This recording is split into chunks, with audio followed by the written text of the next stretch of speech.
This last 4th of July was a busy one for me. Since it was a 3-day weekend, I attempted another 24-hour write-a-thon. I love them. I think they're a lot of fun. But do I get useful words? Yes, I do.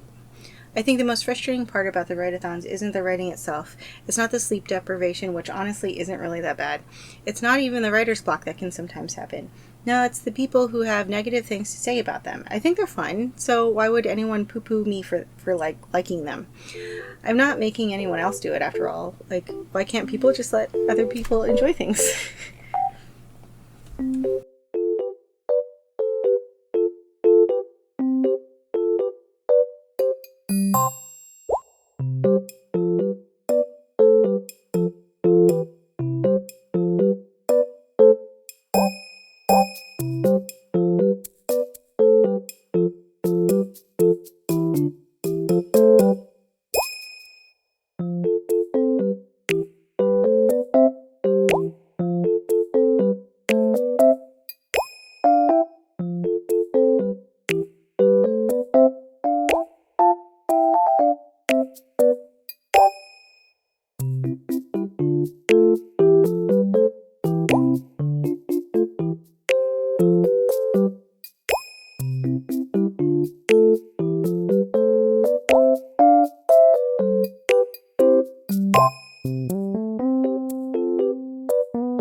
If you remember my last vlog, I had a ton of rules I wanted to follow to make sure that this round was pretty successful. Spoiler alert, I followed nearly none of them, but double spoiler alert, it was still successful anyway. So I wanted to spend the week prior to Saturday, July 5th, that's the day I chose for this round of this challenge, prepping so I could get as many first draft words down as possible. That being said, not a lot of prepping happened because work got busy. I wanted to plan to work on 2 stories, so I plotted one. Then I started plotting the other. Then when Saturday rolled around, I only had time to write on the second story idea. So.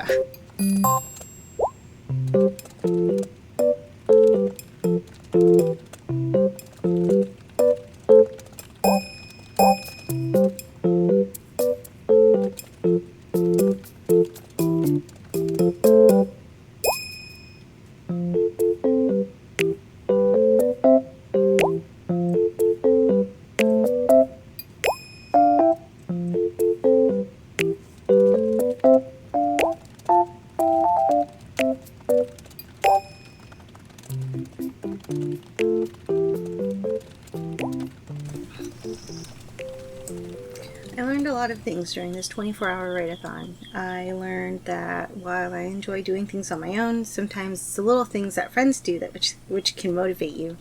Support comes in many different ways, and Husbando's great at all of them, even if he doesn't think he is. I think I might be a plantser. The fun part of writing is a discovery process for me, but if I don't have a vague outline, I'll just end up going off the rails and ending up in the weeds. I can't even follow my own set of rules, but I think this time around it was because I wasn't staring at the rules, like on the reg, so next time I'll definitely have to print them out. No stream weeks are a great way to reset what you do during your free time. It's funny how much time you end up having when you're not spending it glued to a screen. I really do have to read more. I believe there's a passage from The Productive Writer by Sage Cohen that says something like, we should be reading multiple books at any given time, like a book within your genre, a book outside your genre, a non-fiction book, and a craft book, and I think there were 5, but that's only 4, so I don't remember what the last one is. So don't quote me on that. The book is downstairs at my writing desk, and I'm too lazy to go downstairs, so instead you just get vague, possibly slightly inaccurate information. So I went to sleep at probably around 1 a.m. on Sunday morning. I woke up at 9 feeling pretty refreshed. I normally get around like 4 or 5 hours of sleep on a regular basis, so 8 felt like I was just like wasting my entire morning. But I was tired after having been up for 40 hours, so it was pretty good anyway. And while I went to bed excited over what I accomplished, I woke up feeling like a little melancholy.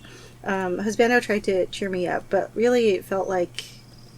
Have you ever been to a convention before, like Emerald City Comic Con or Sakura Con or anything like that? After you get home from the convention, sometimes it's like this weird post-con funk. Like you've been spending so much time looking forward to something and then like planning for it, like packing your bags and stuff like that. But now that it's over, you're just like, now what? What am I supposed to do now? What do I have to look forward to now? Not to mention, sometimes you end up with like a post-con cold or flu, and then you have to isolate until you feel better. So you go from being around a bunch of people to being around none. It's a weird thing to go through. It felt a little bit like that. While I didn't get to spend a lot of time with other people, I was still looking forward to finally doing some writing with other people after only having written by myself for like 24 hours, and it sort of fell flat. It's no one's fault, of course, stuff happens. So I ended up spending Sunday afternoon by myself. Husbando was playing games on his computer, and Teddy and I just kind of sat in silence for a while.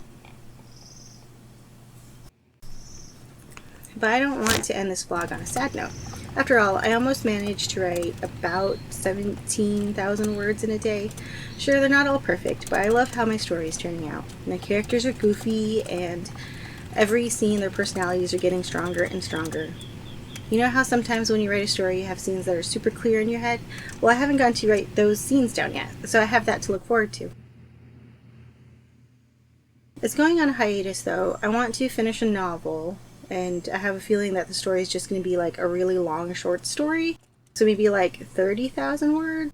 But I do want a project that I can currently write on. So, in addition to working on the second draft of the Crest, I'm also in the brainstorming phase of the Salty Sea Captain story. More on that next week. So I guess that's all for this week. I hope that you had a good couple of weeks and that you're still writing and drinking coffee and petting your dogs and washing behind your ears and having a good summer. It's very high school yearbook.